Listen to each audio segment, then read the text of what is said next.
Welcome to the Narrator Roundtable. I'm André Santana, and joining me today, we've got Kirt. Hello. Hello, my friend. Hey. So, when I was on TikTok, I really felt vividly that I wanted to be associated with something. The trends, the memes. I knew when I wanted to jump in and also when I wanted to step back. And for me, the style of the videos was work. You know, how many takes had I done to get the final shot, to say the right thing, to make it feel funny or impactful? And I knew how hard it was to record and edit and make sure the lighting was right and feel like I was connecting to people and all those things. And so when someone would say, "Oh my gosh, you are so authentic online," it would kind of confuse me because the person I was online wasn't necessarily who I was in my everyday life, but it was also a version of me that came out of a lot of work, right? And it was intentional. It was what I was looking for my online persona. And so, how does that pair to authenticity? So, with my video days behind me, I wanted to bring someone to the conversation who was actually gonna have a little skin in the game and has absolutely been killing it with social media and branding and bringing themselves into the audiobook world. A self-described cozy, whimsical cottage fairy witch. She's early in her narration career and already finding wonderful cohesion in her social media website. Even her booth looks like a fairy throne. And so I'm so excited to have at the round table voice actor, mother, and the sweetest person ever, Jess Moran. Hello, Jess. Hi, André. Hi, Kirt. Welcome to the table. I want to just kind of start us off easy, straightforward. When y'all think about branding or how you are perceived out in the world, what do you think of? How do you imagine, how do you want people to see you? I mean, I think for a long time for me, branding had this bad aftertaste in my mouth because it felt like a lot of effort to maybe be someone I wasn't exactly, maybe just be somebody that wasn't entirely me. I just, every time I think about branding, I almost get angry because it seems, because branding is a thing I did for work, but it was for a product or a business. And it's so easy to boil a thing down to a few key elements. But God damn it, I am a person. I contain multitudes. I feel differently on different days. And it feels so unfair and upsetting to expect me to dilute myself into something that's easily digestible for other people. And so when it comes to branding myself, it starts with anger. And then it moves into acceptance. And there are stages, it's almost like stages of grief. Yeah. And then I circle back and I go through it again because I feel like it's constantly changing. And as soon as I figure out how to introduce myself in a certain way to certain people, I'm like, no, actually, I would now like you to consider a different facet of who I am. I don't just want to be that. Yeah. So that's helpful, I'm sure. But those are my feelings about branding. Yeah. Kirt is making me think, actually. I've been with my partner almost 6 years now. And when I started telling people how we met, I just kind of told the series of events, but then also started to identify these parts of the story seem to be the context that resonates most with people or brings the most whimsy or rom-comminess out of it or whatever. And it just became to the point where someone asks me now, how did you two meet? And I feel like I just dive right into well, here's the almost completely pre-scripted word for word monologue that I've got ready to go. Mm-hmm. And it doesn't feel disingenuous in that way because I do love the story and I know that people also enjoy the reaction to it. And that for me is pairing with I'm the energy that I want in person in everyday life is smiles, bubbles, energy. I like humor. That's what I bring into spaces that I'm in. And then someone will say to me André, how do you do it all? And then I'm like, you're the scene from SpongeBob where it's the office workers and they're throwing files everywhere and everything's on fire. That's what it feels like 24/7. Like, so even on those two levels, I'm now trying to think like, is that also branding? Like, I come into the world and choose a personality and all these different things. So maybe that's like part of what that is for me, or how I think about it. Because Kirt, you said it's for a product, and like I feel like, not to be too like, crass or blunt, but like as audiobook narrators, like we are the product in a lot of ways. How has that, I guess, actually in practice emerged for each of you, like when you've been doing your work, or like reaching out to producers, or making social media content?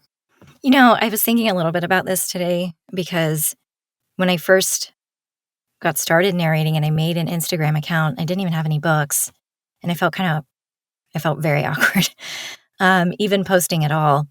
Um, and I feel like I hadn't even quite evolved to the point that I consider myself to be as a human today. And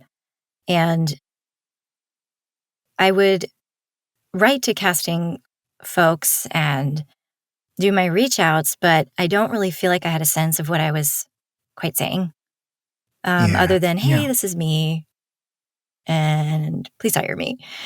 Um, and when I started kind of getting more intentional, I guess, with reflecting on the parts of myself that mattered to me the most, the parts that, um, I used to be such an introverted, people pleasing human being. And while I still have elements of that I will probably always wrestle with, I also feel a lot more confident in just presenting myself as who I am. And I am a very cozy, whimsical person. And that's oftentimes what my friends would say to me when they come to my house. I feel so safe and I feel cozy and invited and welcome here. And my wheels just kind of started turning, and I kind of thought, sure, I could send these emails and wait for the right audition to come into my box, but that's not how it works. And the world of narration is full of so many talented people. How can I set myself apart here? And I started thinking about what I love to narrate, what I love to read, and why. And I think that that's where I started to kind of shift, because I was really intimidated by social media. Um, I started following some narrators whose content I liked, but also started thinking about other types of content I liked outside of narration. Um, the things that did capture my attention. And I think from there, that's where things started to shift for me in a more positive direction, which I can elaborate on later. Yeah. yeah, Mm. yeah. Yeah, I mean, I think first of all, I didn't think about it at all when I got started because I was thrust into a niche where I just fit and I didn't have to define myself. Really, the work defined me. So Mhm. before I knew it, I was just gay werewolves guy. Yeah. And it got to the point where I had to say, no more gay werewolves because I need something else, and my world expanded as I started to say, like, give me something else. Um, when it came time to introduce myself to actual producers and I sat down and I thought about who I was, the real challenge became, how do I stand out in a sea of people who have similar experiences and interests who are doing this work? I was just having this conversation with a newer narrator last week because we were talking about like how she's going to pitch herself to producers. And she started talking to me about her background in theater and how much she loves reading and how she would direct theater. And I was like, ma'am, that's all great. And like, throw it in there. But just so you know, not every single, but 99% of the other, especially white women who are emailing producers, also have that on their resume. So when we're talking about trying to make yourself stand out and be special,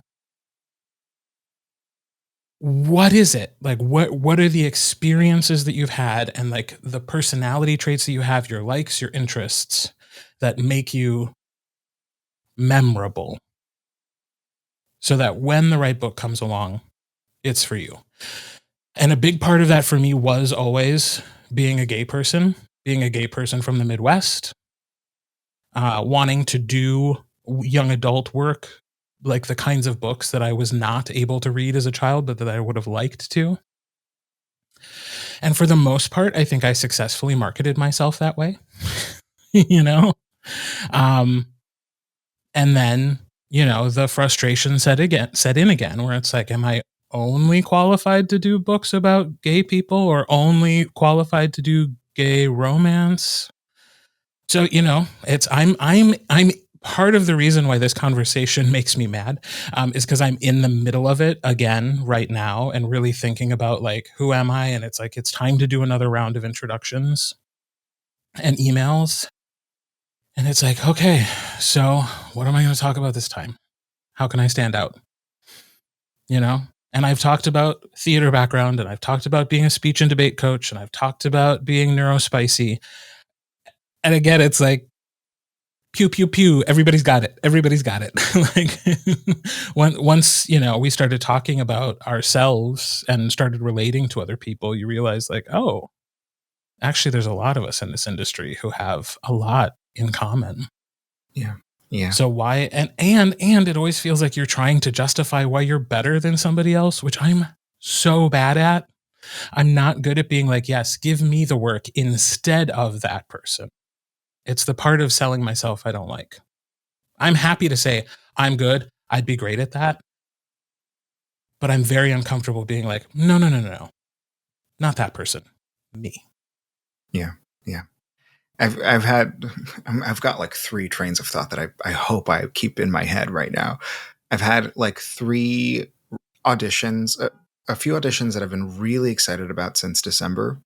I remember the first one I didn't get, Eunice Wong got, and I was like, she's the right narrator for this book, actually. Like, this makes sense. Another one that Ronnie Butler got, and I was similarly like, he's gonna do an amazing job. And one that William Demerit just got, and I'm like, yes, like absolutely, I'll be there. I'll be listening to this. And I feel like just for that last piece that you mentioned, Kirt, like one framework in my head that does feel genuine is like, there really is, I think, in a lot of ways, this sense of like, we are all just being kind of offered up to the author, and whatever the author goes with, like, I can't control. And for me, that does feel freeing in that, like, I don't necessarily have to justify myself as better. Like, obviously we have to fill our portfolio and we want to get work, and part of that is volume and breadth. But like, in a way of like, I like TV and film, sometimes it's like, this person's going to get it and you're not going to get it. And it's because wasn't there a story where someone was like, you're a redhead and we can't have 2 redheads on this show, or whatever it was, Yeah, sure. So I at least feel slightly better about that. You mentioned gender, and this is actually so real because this has been coming up in my head over and over and over again recently. And now there's data.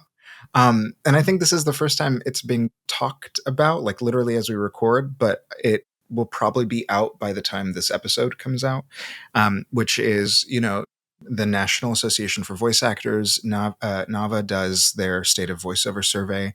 They gave this year like the data for everyone who said they work in audiobooks to PANA. And so now we have like about 500 respondents who gave info. So there's demographic info for the audiobook industry for the first time ever. And this has always been like kind of like a myth in my head of like, there's more women narrating than men. But it seems to be fact. So of people who identify as about 35% of narrators identify as men, 58 as women, 5 as non-binary, 1 to 2 as other or as trans, etc. And so it's like, yeah, the biggest subsection of narrators is typically white women between the ages of like 35 and 60, And so that question of like, who are you in the most specific way that like gets work to you is incredibly relevant for everyone. So it feels cyclical in my head, this idea of branding, because like actually it's kind of like fundamental. It really deeply is fundamental. And the third, oh my God, I remembered all three. Yes. Oh, and this is going to tie together perfectly. Oh, I'm so excited about this. Wow, this never happens. Oh my Yay. goodness. In The hearing, audience doesn't know that because we cut around it, Andre. I know I'm just such a good actor. In hearing both of you talk, like I similarly feel that this process, if not therapeutic, because I think that kind of reflection can actually be kind of like, grating for some people, reflective. Like I really do feel like you're so right, Jess. Like in I think like I wasn't doing romance early on, and that just felt like a form of like, it wasn't that I thought romance wouldn't bring me joy. I felt like kind of unclear about what romance would bring me, and am glad actually that I did not feel like pushed to discomfort to go into romance just because there was work there or everyone had a pseudonym or whatever it was.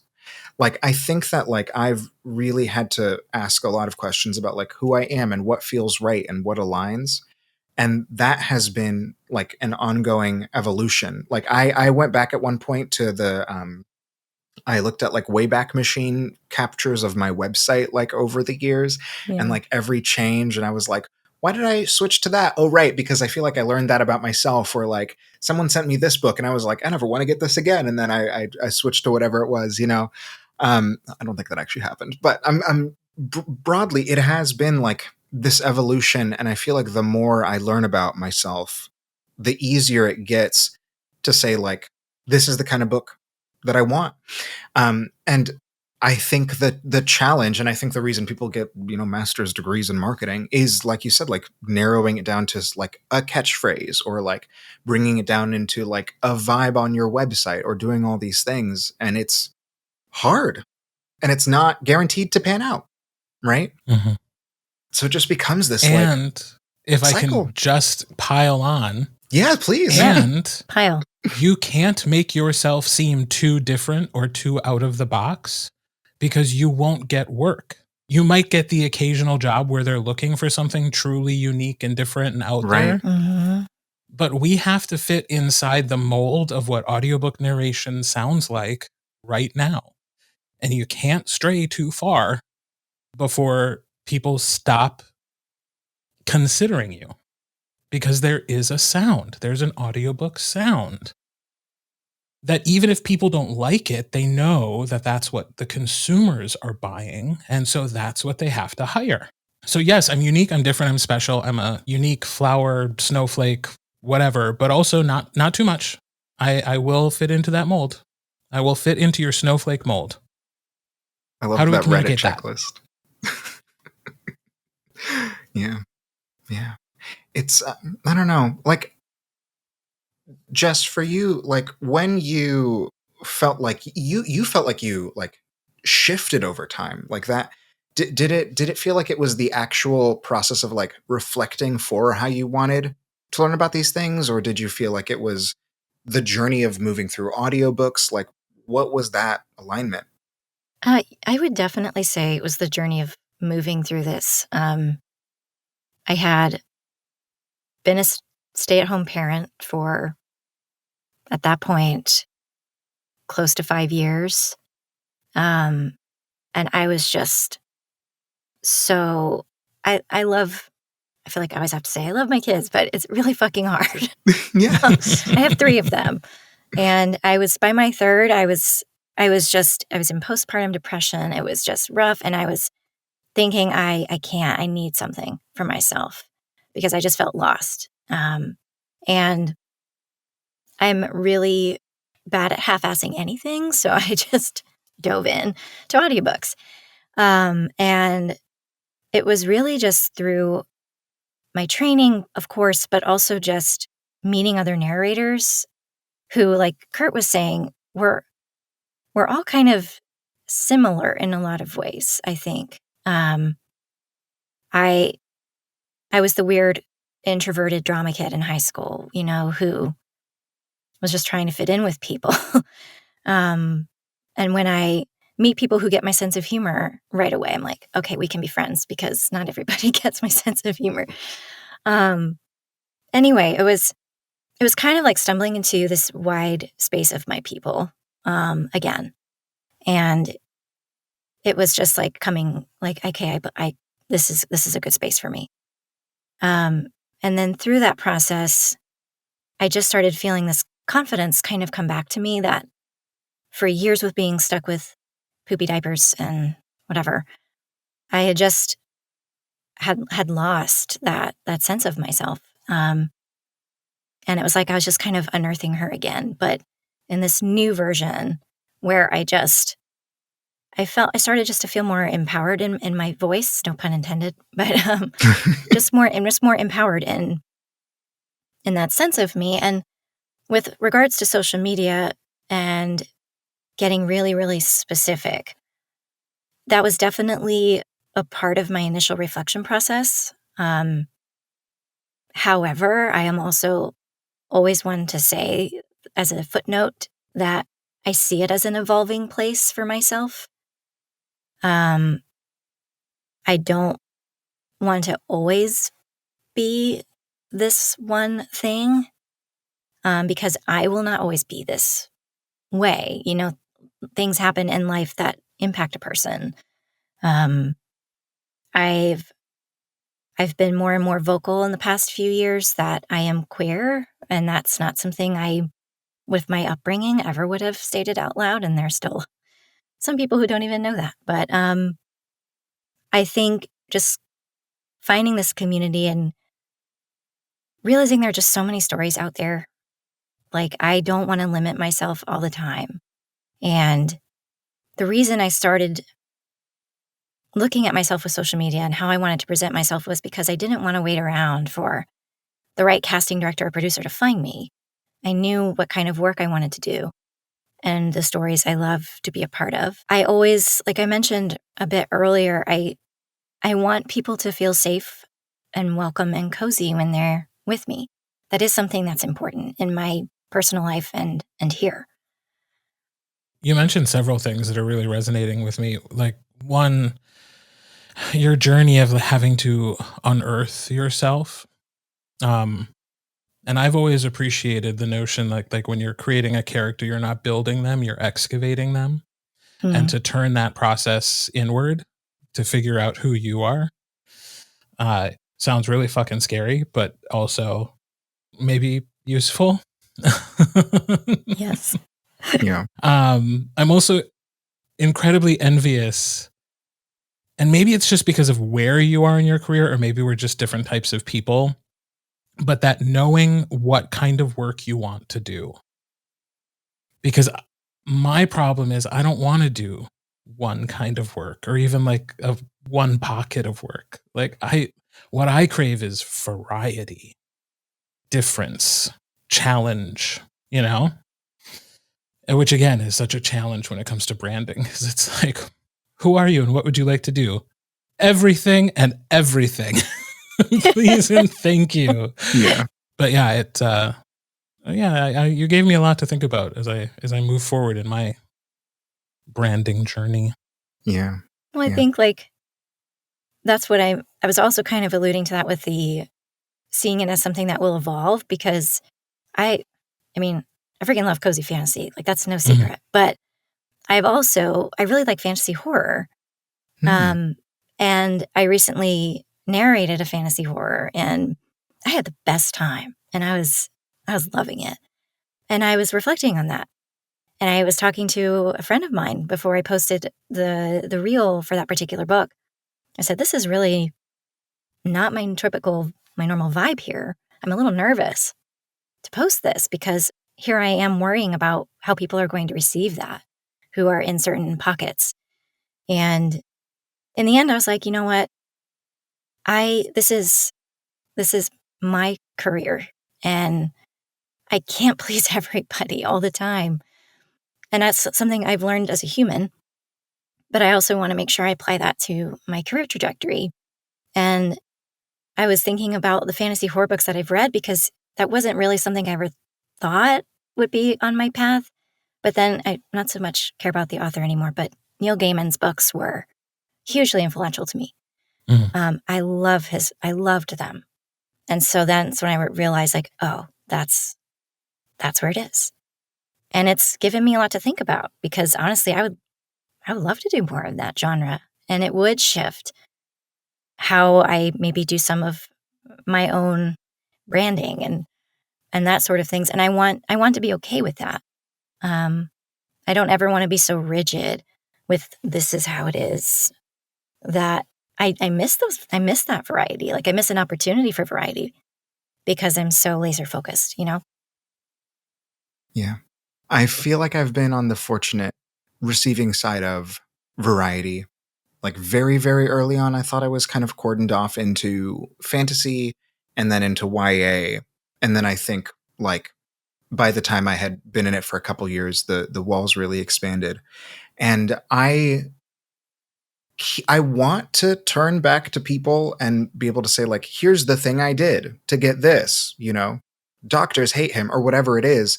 But I don't, I come back, I think, like, to two truths that I know, but that I'm not confident I have actually, like, accurately communicated all the time. One being, like, from early on, three truths maybe. From early on, I think I've always had the same slogan, like, on a journey to tell great stories. And I don't know how, I've never asked anyone what that means to them, how they interact with it, if it registers on any level, if it impacts what books they send me, etc. But it feels like it has led me to the other two truths that I'm thinking of. One is that, like, I come back to this idea that I love any story that reminds me what it's like to be human, what it feels like to be human. I feel like I was doing, like I said, like, this fantasy that was like, these characters are alive. This da-da-da is happening. It feels great. It's an emotional journey. And then in all this YA where it's like, here are these big characters, but they always, like, find themselves through growth. They are grounded in something that feels real. And to get that together with just being able to realize over time, like, we know good writing when we see it. We know good writing when we run into it. There's almost no genre that I wouldn't narrate except, like, dark fantasy, as long as it was well written. And I feel like that also can't be the brand. Like, just send me anything that's written well, and I'll be here. Mm-hmm. It's not going to evoke you specifically enough. But whatever that dynamic triangle is of, like, pulling the seeds out of, like, what you've enjoyed in your work, and then being able to, like, present that back to someone, and to be able to present it in a way that the next time they see that same seed, they're going to think of you. Mm-hmm. Feels fucking monumental. Pardon my French, but it just feels like this pinprick in the dark. And Jess, actually, so in the lead up to this chat, you shared some, like, questions that narrator Victoria Connolly had shared with you. I would love to just, like, share those questions out and just, like, take a second to chat about, like, what do they make us think? What do they make us whatever? So these are the questions. Who am I talking to? What is my purpose? What does my account offer? How do I want people to feel when they interact/work with me? What do I want my narration to bring to the world? What kind of stories enchant me? My goal is to narrate audiobooks that do what, for who, and add to the world. I want people to feel blank when they come into my space. God, this feels incredibly similar to like a entry session with a therapist. I mean, it makes you look at yourself in some deep peeling back layers ways, I think. Depending on what you choose to present, I guess. Yeah. Mm-hmm. Yeah. And I guess we're, like, choose to present. That phrasing just, like, stuck out to me just now. I guess it really is, like, we are identifying a facet of ourselves that we're going to put forward, and not necessarily implying that that is the only facet of us, or not necessarily living that as the only facet of us. How do we not, though? because we can't control how we're perceived, and if we're only giving a Mhm. certain amount of information, Yeah. like how do we get to the point where we get people to just understand that the morsel we're giving them right now is not the whole story, when we're also asking them to consider that morsel in such a way that they're trusting us with creative work of another person, Like, because it's, and if it were only about skill set, how wonderful that would be. Right. If it was only about just the list of accents you can do, or the speed with which you can turn around a project, or the way that you meet deadlines, the certain, if you're 100% deadline met, and if you're that person, I don't want to talk to you. Don't talk. I don't need to talk to that person, but like 90% of the time you're meeting your deadlines and you're always communicating. Like, if only it was a checklist of things you could go off of that would like make you show up in people's minds for work. But it's skill based, and then it's vibes based. I do, and maybe not just exclusively in audiobooks and other kinds of voiceover too, but I do feel like there are those moments where, like, there have been a couple people that have been sent like a last minute book, and they were like, "Yeah, I know that you could do this in 2 weeks. That's why I sent you this." Or like, Yeah. "This has these 3 specific accents in it, and you're the only one who knows these 3 specific accents on my roster," or whatever. But I don't know. I feel like I've like shuffled through trying one thing and then not feeling that like effective with that thing, and then trying another thing. The first thing being like, okay, so there's this producer, they like these kinds of books. I'm going to focus my like sense of, oh, I want that kind of book that you're working on towards them. Like, I'll reach out to you about fantasy. I'll send you the picture of my wizard cosplay. I don't have one. I don't want to mislead anybody. I was like, I want to see the picture. I know. I'm wanna going to know. go out there and Cosplay. I can't sew, and it'll be a mess. But, and then kind of like thinking about everyone that you know and work with in those different realms and aiming all these different things toward them. And I think what was hard for me about that was that that I think misrepresented the breadth of books that those producers had. And then also, it's not like I am always equally getting work equally from everyone everywhere all the time. And so like I'd get a ton of nonfiction one quarter, or I'd get a ton of whatever. For me, I've shifted instead to just trying to like brand myself around a different thing every quarter. There was a lot of last year. I spent a lot of last year being like, give me the literary fiction. Give me the like, 5 people bought this book, but everyone, in Iowa loves this book or whatever. Like, give me that like juicy esoteric literary fiction. And I just recently did a reach out where I was like, I want more nonfiction. I want more really well written nonfiction. Like, give me a really great biography. I'm sorry. Are we allowed to ask for just the really well written things? I don't know. And Wow. Is I don't that the know. secret that I've been missing? Wow. No. Only the good things, please. Hey, never know. Hey, put it gotta out ask. there. I don't know. I also don't know what it does specifically, because I think there's books I like more than other books, or written in different ways or whatever. Mhm. But also like I do. But I do think it does something. It must. Yeah. Like it's a revelation I'm having in this conversation now that like I've never thought to be like, no. Because I think what it does is it sets a standard. Yeah.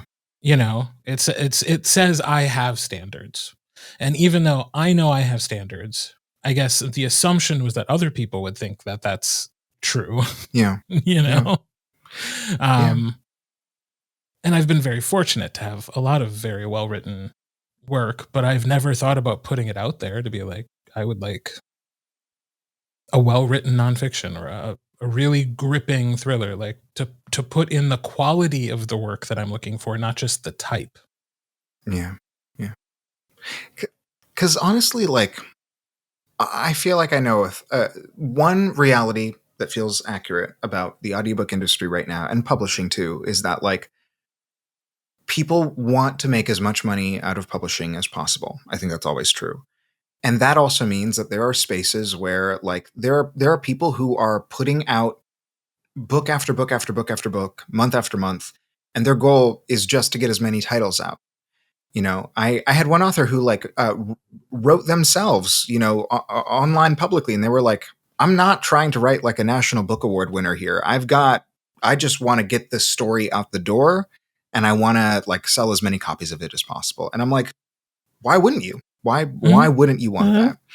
Um, and I don't think that like, but Kirt, to that point, right? Like that book came to me, and I really enjoyed it, and it wasn't necessarily, you know, Mhm. Pulitzer Prize. Right. But I feel like I don't know that I don't know that I have a cohesive thing to say about that.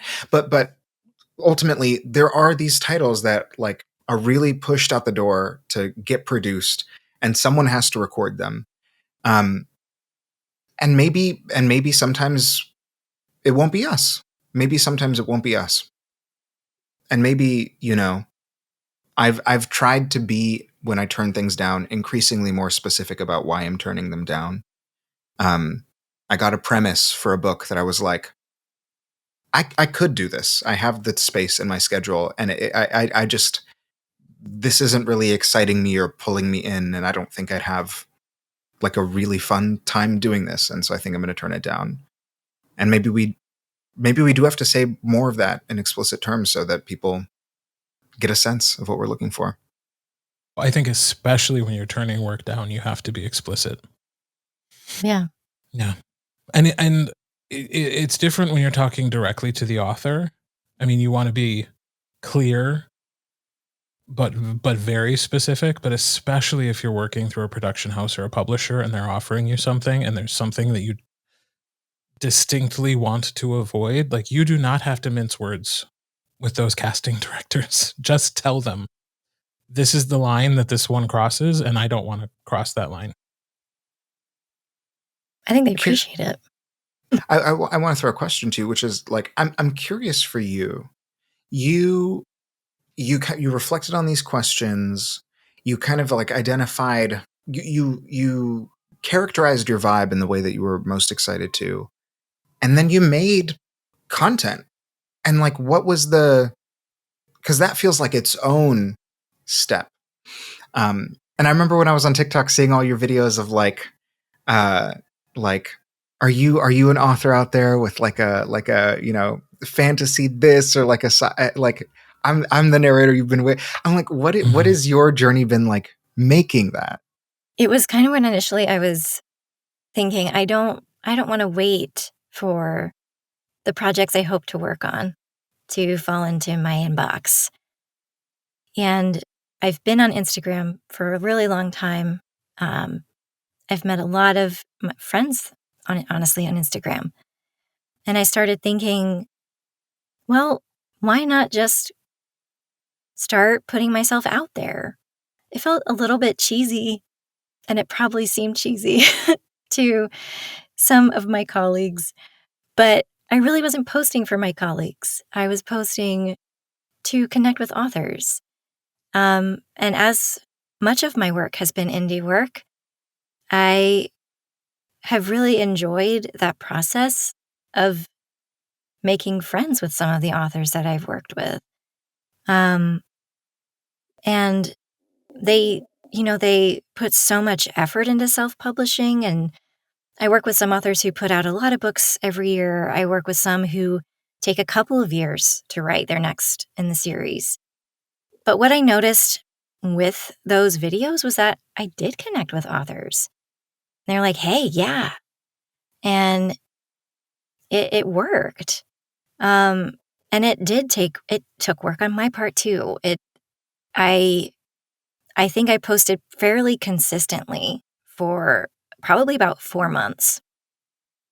And Yeah. that's when a book that I had seen on my feed, I had made efforts to comment on posts, not just like, this sounds great, heart emoji. Like, I would look at the book. I would try to make some kind of connection. And one of those books is one I ended up doing, and it felt really cool. I don't feel like I forced myself on them. It felt pretty organic. And that's what I try to do. I didn't ever want to put out those videos to be like, I am the person. You must hire me now. Because that's not me. I'm not the type of person who would say, don't hire them. I'm the person for this. Mm-hmm. Because the author, the producer, they're going to choose the voice that they've heard, that they think is the right one. And that's okay. Do I get bummed sometimes? Yes, I'm a human. But it's okay. There's always going to be more stories. And when I kind of started branching out from if you're an author, blah, blah, blah, was when I love nature. It's one of the most regulating places for me to be. I know that's not everybody's cup of tea, but it's mine. And she's calling me out right here on the podcast. What did you say, Kirt? I said, you're calling me out. It's okay if you're not about the outdoors. What okay. I love? Buildings. Buildings are so comfortable. Air conditioning. And nature looks fantastic through a window. Yeah. TV screen with pictures of nature while I get to lay in bed looking at it. Yep. With room service. The content I consume is very nature centric. It's very, women who run with the wolves, like all that kind of stuff. And I started kind of looking into B-roll. I didn't even know what that was. And that's basically just video clips of everyday life. Nothing too complicated. I didn't want to stress about lighting. I didn't want to stress about all those little things. I just wanted to take videos of nature, which I did already. I can ask my kids. My oldest will tell me, Mama, please stop taking videos of the flowers, because I just enjoy it. So it was a very natural thing for me to do and a place to start. And I just do that now. It's very easy. And I just kind of, sometimes I'll post something related to narration. Sometimes I'll post something that's on my heart that I just want to share. A gentle reminder to slow down, because I need that. I have a hard time slowing down myself. And yeah, so, you mentioned rebranding every quarter. I've been thinking a little bit about that too. Like, I answered those questions last July, and that's when I started putting that into motion. And now looking ahead at the year, I'm thinking, okay, well, a lot of the places that I was hoping to land, I feel like I've landed there. And am hearing sometimes from producers, hey, we have this mythological retelling, we have this fantasy. Would you like to be submitted? I'm like, yeah, awesome. Are there other things that I would like to narrate? Yes. So I've been reflecting a bit on, maybe I need to revisit those questions again, like once a year or once a quarter for like you. I'm so glad you expanded on your process, because when you said you had made connections that felt organic, there was this part of me that like tightened up, because I was like, is there any such thing as truly organic on social media? Sure.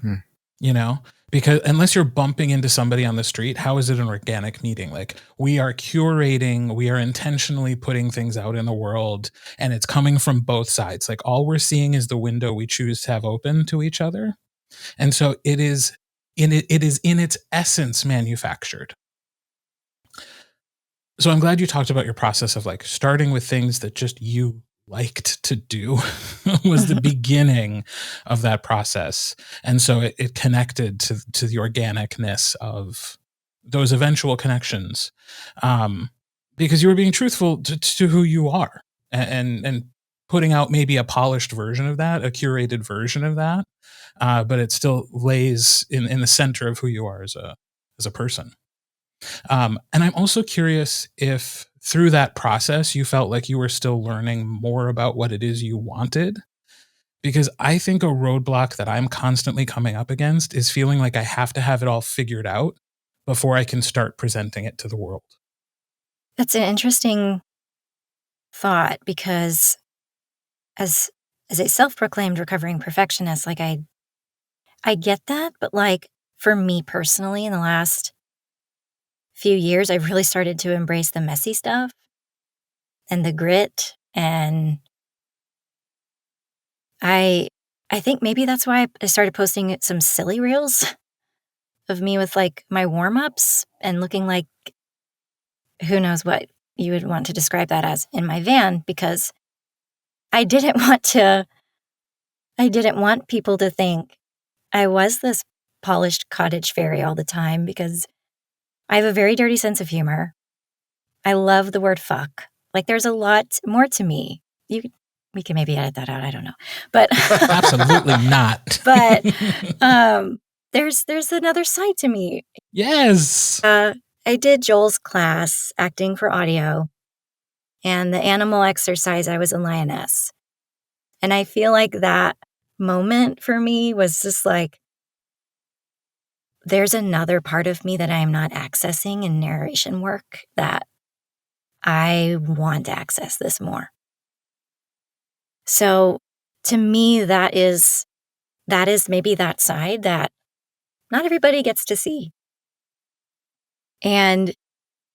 But it's also not necessarily something I want to hide, because I love connecting with people so much on an authentic level. Like I am terrible at small talk. It makes me anxious.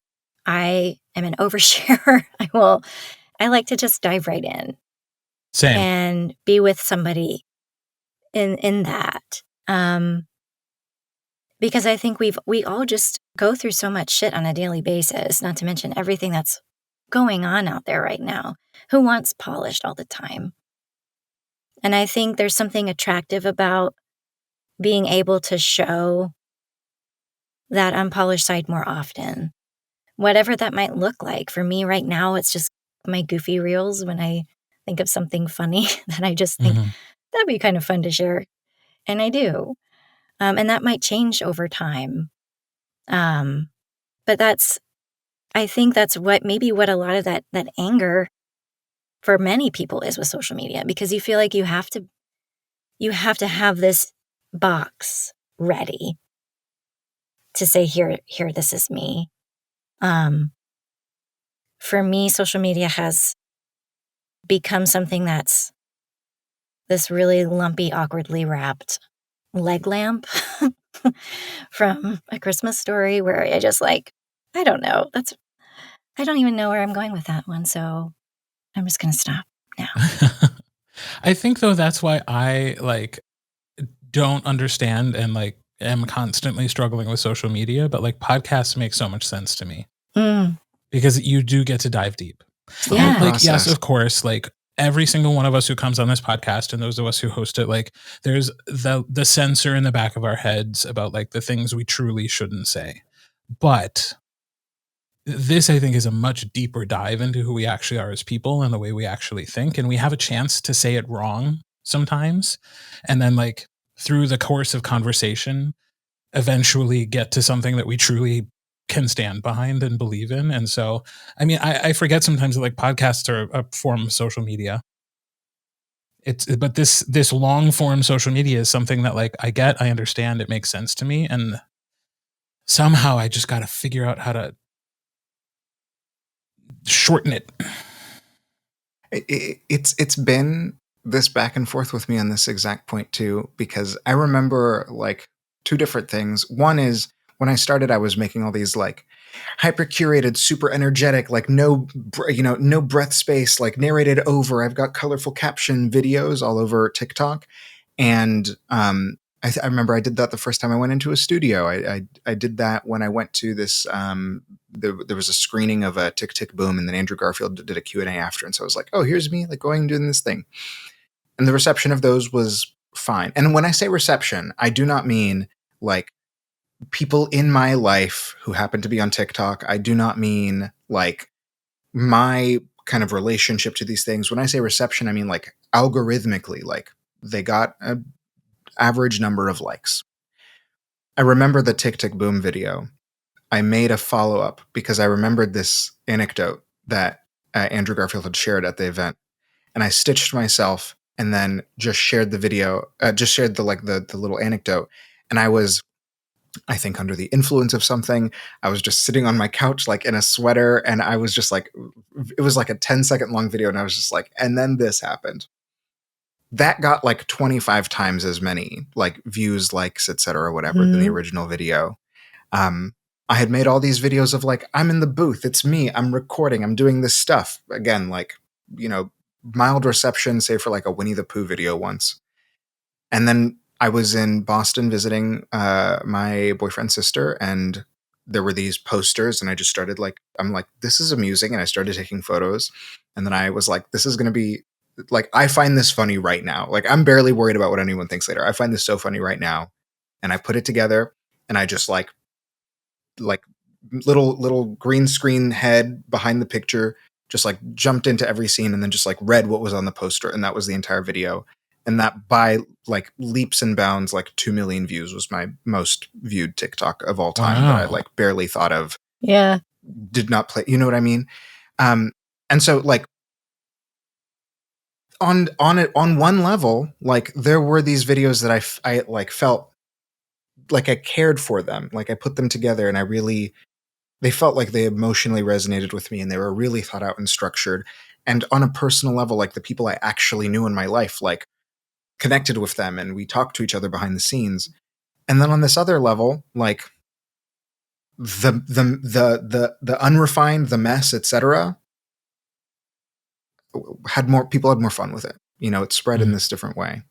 And I think like part of the challenge is that like everyone knows that they like the mess, and we get to a place where the mess becomes formulaic, actually. Like this whole idea of like, you've just sat down in your car because you're just getting off work and you're going to film a video on your dashboard, right?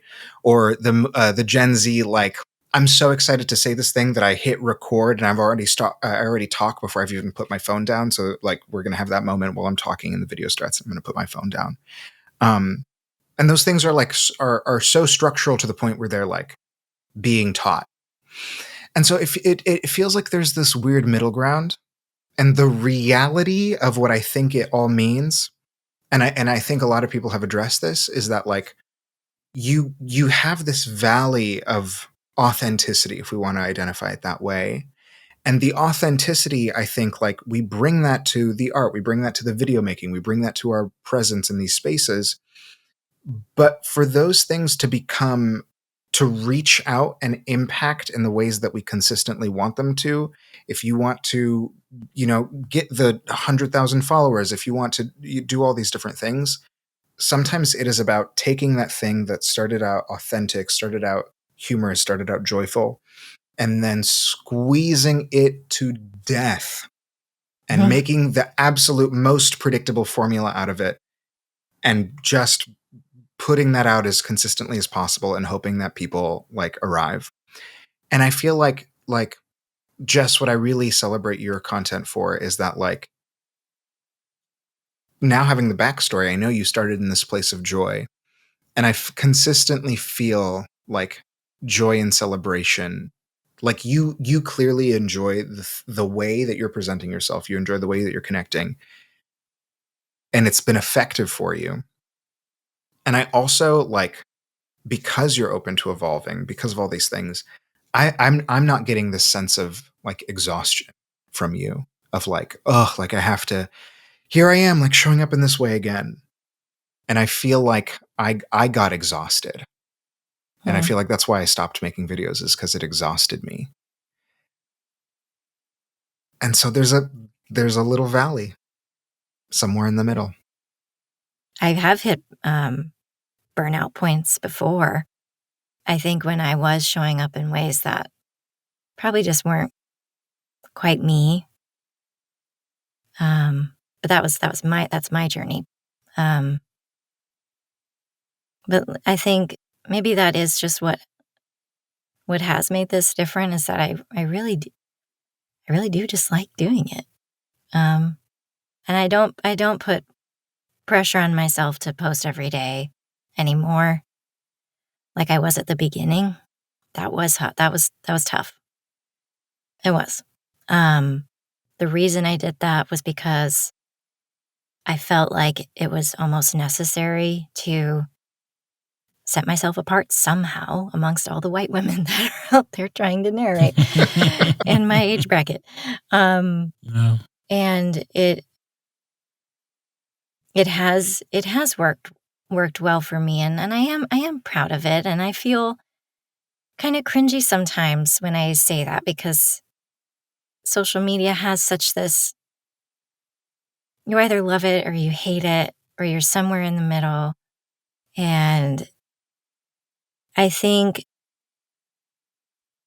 I don't necessarily love it so much. That's all I think about. But when I think about posting a reel, I think, oh, what's something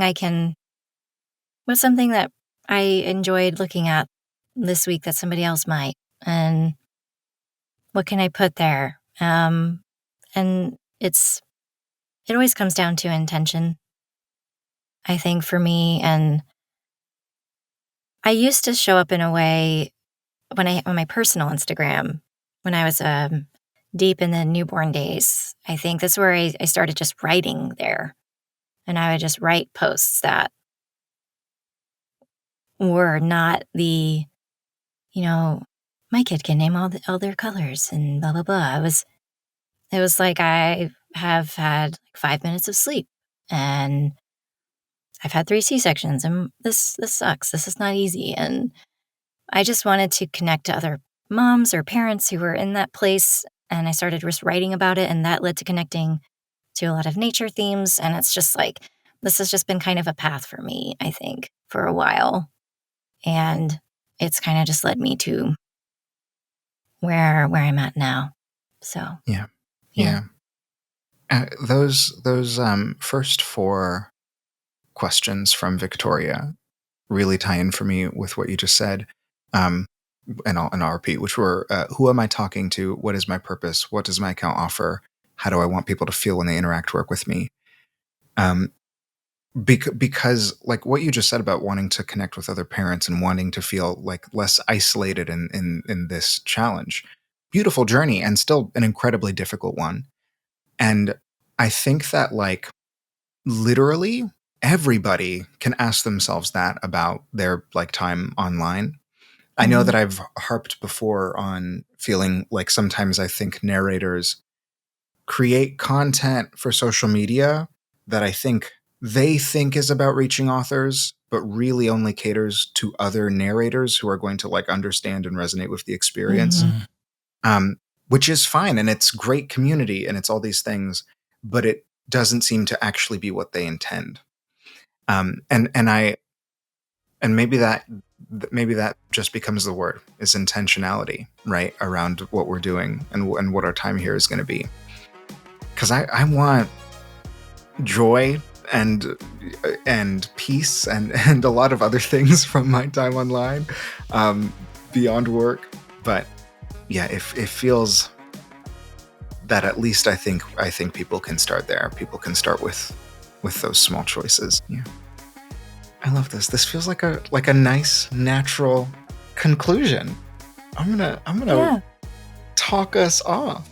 So thank you again, Jess. This was so lovely having you on the table today, or at the table, I should say. On the table would be a bit weird. We're getting up on the table to dance, you know? I'm trying to save it, Kirt. Thank you for joining us at the table today. And thank you, our dear listener, for joining us at the Narrator Roundtable. If you want to join the conversation, find us on social media or visit our website, narratorroundtable.com, to submit a question or topic of discussion for a future episode. What's on your mind? We want to talk about it. Come on! The Narrator Roundtable is produced and hosted by André Santana, Deanna Anthony, Gail Shalan, Kirt Graves, and Lindsey Dorcus. All copyrighted material is shared with permission. Music and sound effects are licensed through Storyblocks Audio. All opinions shared are those of the individuals and do not reflect the positions or policies of any company or organization with which they happen to be associated.